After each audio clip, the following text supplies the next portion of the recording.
আসসালামু আলাইকুম গাইস, কেমন আছো তোমরা সবাই? আশা করি তোমরা সকলেই খুবই বেশি ভালো আছো।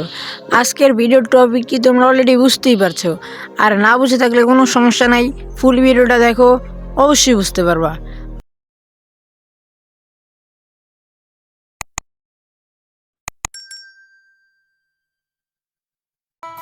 প্রথমেই বলে নিচ্ছি রোস্টিং মানেটা কি।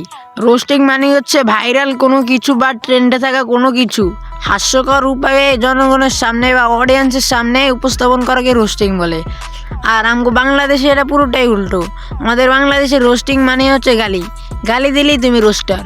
বাংলাদেশে এরকম অনেক রোস্টার আছে, সব রোস্টার না হয়, এরকম অনেক রোস্টার আছে যারা গালি দিয়ে নিজেদেরকে কুল ভাবে, অথচ তারা গালি দিয়ে যে নিজেদের সম্মানটা হানি করছে এটা তারা বুঝতে পারে না।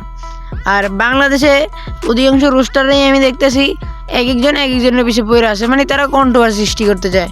কন্ট্রোভার্সি সৃষ্টি করলে যে যারা ভাইরাল হবে, মানে সাবস্ক্রাইবার গেইন করতে পারবে, তাই তারা কন্ট্রোভার্সি সৃষ্টি করে।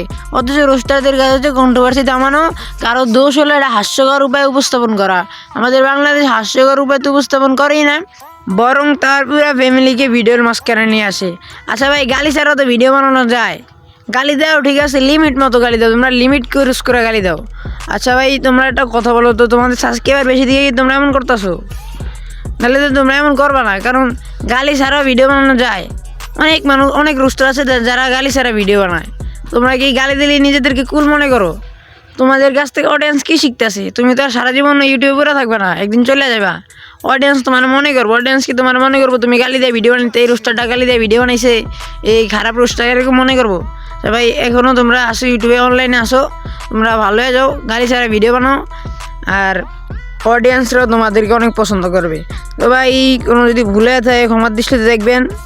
আর আমি তো বেশি ভয়েস ওভার দিতেও পারি না, নতুন ইউটিউবে নতুন আসছি, সবাই ক্ষমার দৃষ্টিতে দেখবেন, আপনাদের ভাই ব্রাদার হিসেবেই দেখবেন। সবাই ভালো থাকবেন, সুস্থ থাকবেন, আল্লাহ হাফেজ।